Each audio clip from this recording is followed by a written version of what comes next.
First up is a look inspired by the Olympics.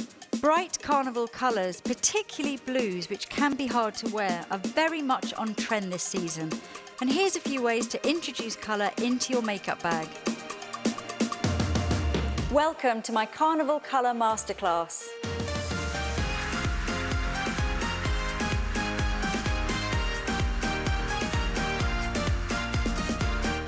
Okay, so I'm going to start with a base. I'm being really conscious here to make sure that the base on the face is matching the neck and body, because obviously during the summer months you're exposing a little bit more skin than you would be. So now I'm just applying concealer. Make sure you get the right shade. If you're worried it's going to be wrong, just mix it with a tiny little bit of your foundation as well.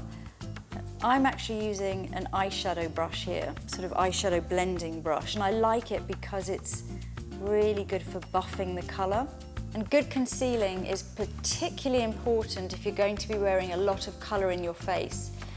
So shadowy areas, red areas, blemishes, they all need a little bit of concealer, because otherwise it's amazing. Maybe you put a blue or a purple on your eyes and suddenly any shadows you have will be much more pronounced.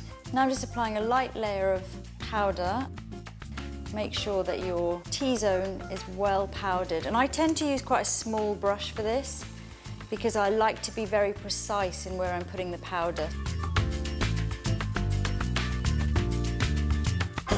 I think a really good way to be introduced to colour is just to have a bright eyeliner. And this is something which is easy to do and it's not too shocking as a first step.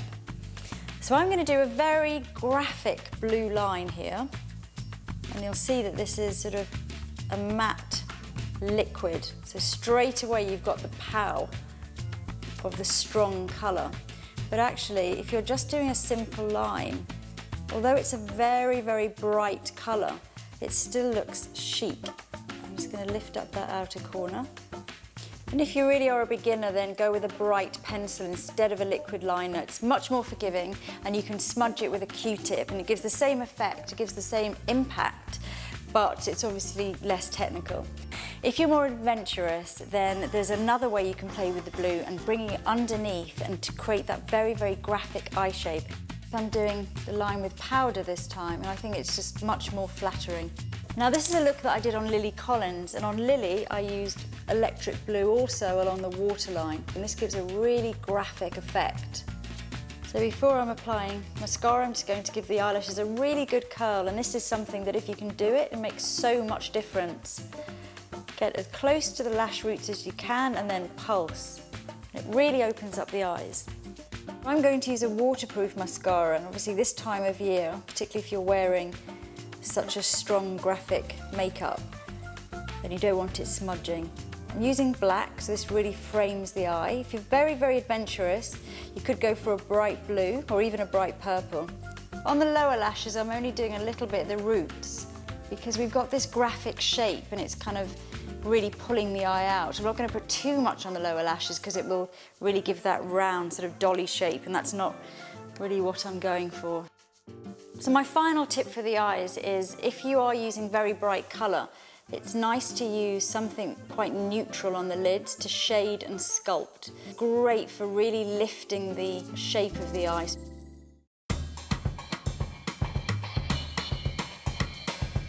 So instead of doing contour and blush, I'm going to do the job of both with a bronzing palette. I'm going to start by using the matte darkest shade in the palette and use this very lightly just to sculpt, and then come round onto the centre of the neck, touch across the top of the forehead, but again keep it really, really light.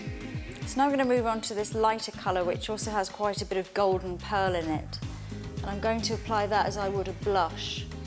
So just coming onto the apples of the cheeks, and it really helps to make those blue eyes pop.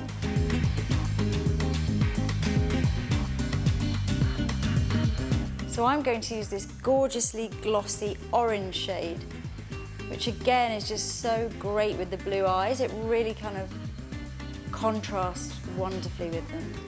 And because it's glossy, you won't need to use a lip pencil, so it's very low maintenance. And when you use sheer bright, they're just so much easier because they suit most skin tones and ages. And those were my steps for injecting colour into your makeup routine this summer.